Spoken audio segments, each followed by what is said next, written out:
Welcome to Community Views, Community Voices. I'm Suzanne St. John Crane, Executive Director of Create TV San Jose. And in studio with me today is Executive Director of Loaves and Fishes, Christina Egan. Welcome, Christina. Thank you. Good to see you. Good to see you too. Tell us what Loaves and Fishes is up to, and maybe start with like an overview for folks that aren't aware of the organization, what you all do, and where your facilities are and whatnot. Sure. So Loaves and Fishes has been around 32 years in San Jose. We have 3 soup kitchens. We've had changes throughout those 32 years, but have found great homes. We partner with other organizations. And our main mission is to provide hot, nutritious meals to anyone in need at no cost to them and with care, dignity, and respect. Wonderful. The 3 locations are downtown San Jose with Envision as a partner, Envision Shelter Network, and with Catholic Charities as a partner on the east side of San Jose and at St. Maria Goretti Church in southeast San Jose. Wonderful, wonderful. With the economy as it is now, and sort of the hardships folks have been going through the last few years, who's your biggest clientele? Who's coming? Very through the good door? question, because so many people think soup kitchens would be full of homeless people, and homeless people are men.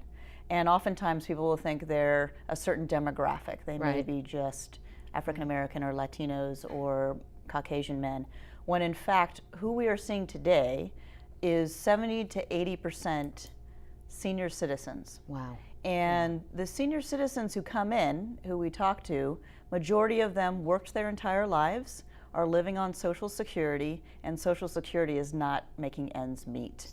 Medicare is only covering 80%, and so many people can't come up with that 20% needed to get any medical care coverage. So they're doing whatever they can for free to use their expenses for the additional rent that they owe or medical expenses. Coming to Loaves and Fishes at no cost, at least they can get a hot meal in their belly, and they also can take food home with them. That's fantastic. Yeah.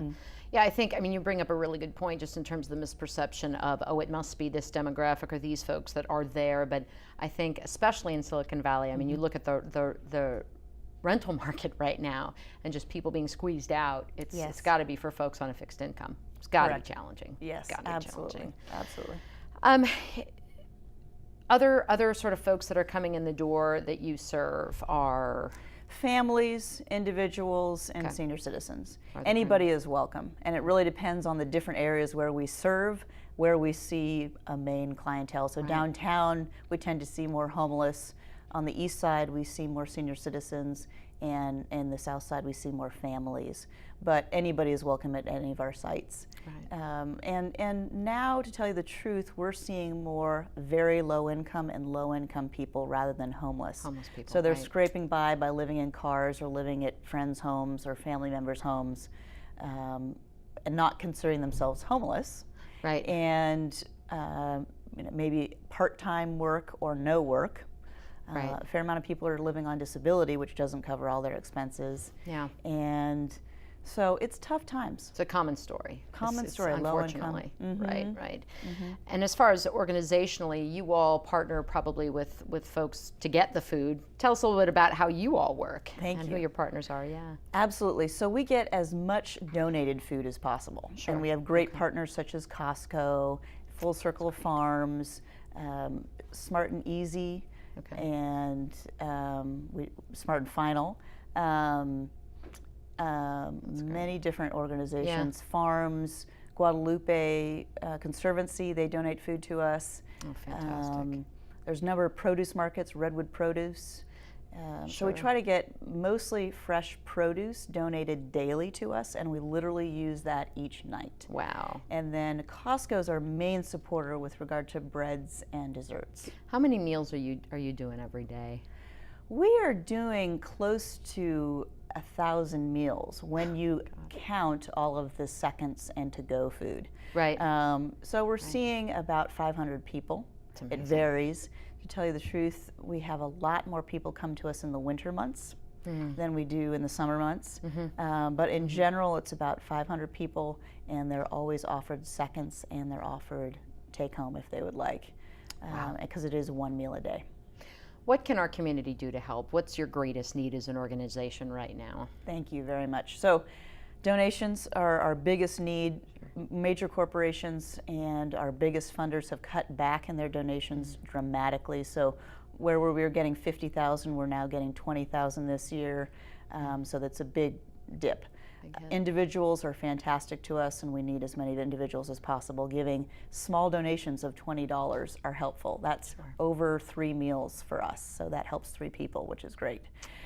We have an event coming up on October 7th, which is a Sunday. It's from 1 to 4. It's in Little Italy, and it's casual outdoors, $75 per person. All of the money goes directly to Loaves and Fishes because we have everything sponsored. It's a barbecue. People can bring their kids, their grandkids, their dogs. It's a lot of fun. Very casual, more kind of a cocktail party than a formal auction type thing. We're not involved in that.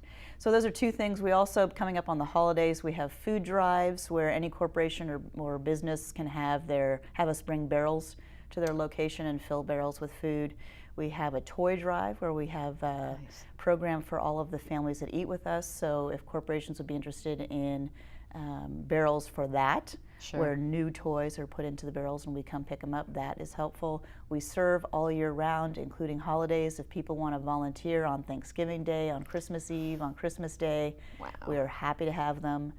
You all have an amazing volunteer program. How many folks do you have there? At least 30 volunteers a day. Yeah, jeez. At least. It's huge. That's so, huge. Yeah, so it's wonderful. We really work very closely with volunteers. Christina, thanks for being here today. I mean, Loaves and Fishes, what an incredible organization, and providing something so basic, such a basic need, but critical to our survival. And want to thank you for all that you do personally in the community as well as the organization. And certainly ask folks who are watching this to get involved. There's a lot of great ways that Christina brought up that you can get involved, and we're going to show their website here in just a minute so that you can certainly contact them to donate, to volunteer, come to an event, and support Loaves and Fishes in San Jose. Thanks for watching. I'm Suzanne St. John Crane, and we'll see you next time.